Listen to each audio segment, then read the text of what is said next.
0 shots in the second half. That is not a typo. Atlético Madrid, one of the most defensively resolute clubs in Europe, managed 0 shots after the break at the Metropolitano. And that single statistic tells you almost everything you need to know about how completely Barcelona dismantled them over 90 minutes. Welcome back. Today we are breaking down Atlético Madrid versus Barcelona, the 4th of April 2026 in La Liga. The scoreline reads 1-2 to Barcelona, but as we will see, the numbers suggest it could and perhaps should have been considerably more emphatic. Let us set the scene quickly. Atlético came in with 3 wins from their last 5, but back-to-back defeats to Real Madrid and Barcelona bookend that run. Barcelona arrived in devastating form, 5 wins from 5, 15 goals scored, only 4 conceded. One side building momentum, the other running into a freight train. Tactically, this was a fascinating clash of philosophies from the first whistle. Atlético set up in their traditional 4-4-2 compact, disciplined, designed to protect the spaces between the lines and hit on the counter through vertical transitions. The shape invites pressure, accepts territorial disadvantage, and bets on defensive solidity and clinical conversion to steal results.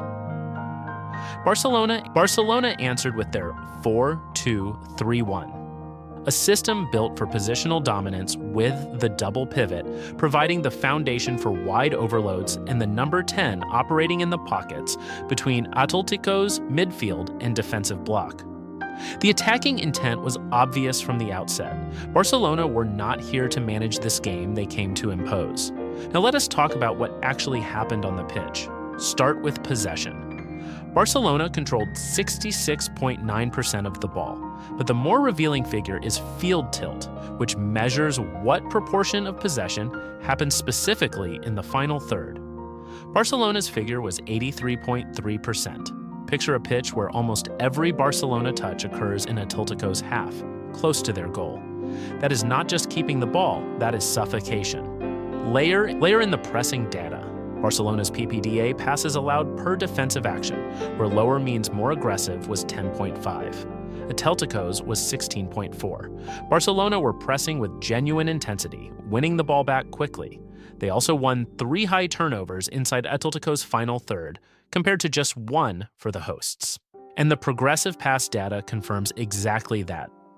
Of Atlético's 80 progressive passes, 55 stalled at or below the midfield line. The ball was not getting through Barcelona's press. It was not reaching dangerous areas.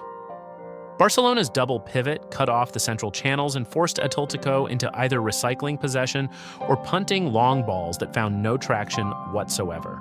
The first half was genuinely competitive on paper, 6 shots each, possession close to 50-50. But the second half was a completely different story. Atlético generated nothing. Their XG did not move from 45 minutes to 90. Barcelona kept building.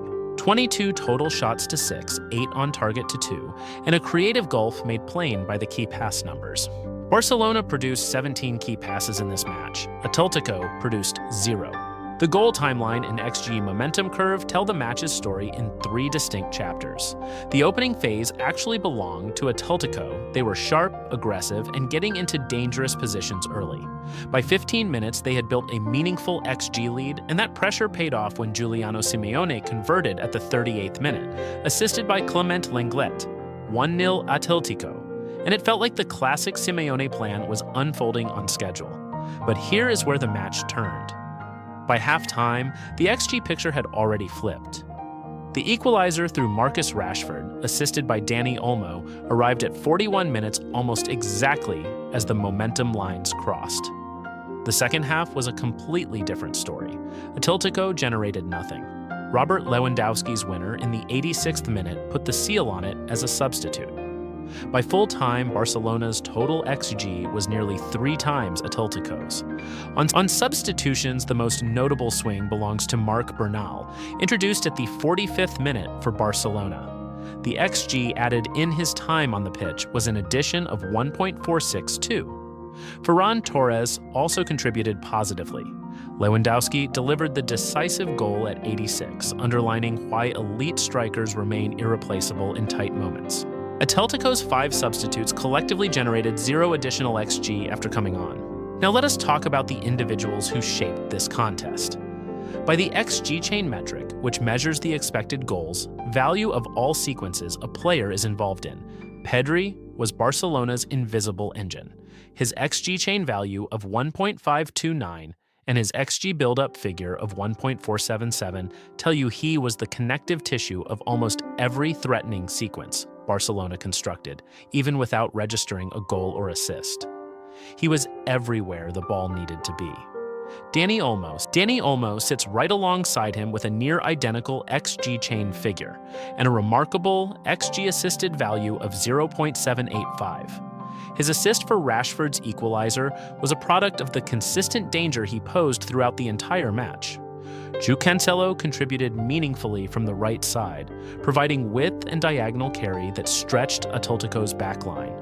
Lamine Yamal was the direct threat on the flank that Atletico could never fully contain. For Atletico, Clement Lenglet's XG chain was the highest on their side, and it came almost entirely from his assist and his involvement in the early build-up sequences that led to their goal. That tells you everything about how little Atletico created as the match progressed. So what does this result mean in the broader picture?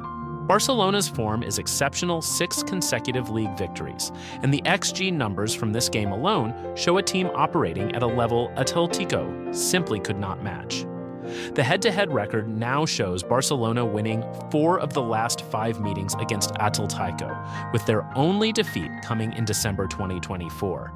This is not a rivalry of equals right now. It is Barcelona establishing a structural advantage through superior pressing organization, deeper creative quality, and the tactical flexibility to shift formations and intensity mid-game. For Atletico, the second-half capitulation is the worrying sign. When this team's defensive block holds shape, they are dangerous, as the early XG numbers showed. But the moment Simeone's men went behind and needed to chase the game, the squad depth and quality to impose themselves was simply not there. 0 shots in the second half is not just a bad day, it suggests a squad without the tools to break down a high-block opponent when the tactical plan has already been exposed. Barcelona, meanwhile, looks like a team who know exactly how to win this title. Drop your thoughts in the comments below. Is this Barcelona side good enough to go all the way this season, or can someone in La Liga still stop them?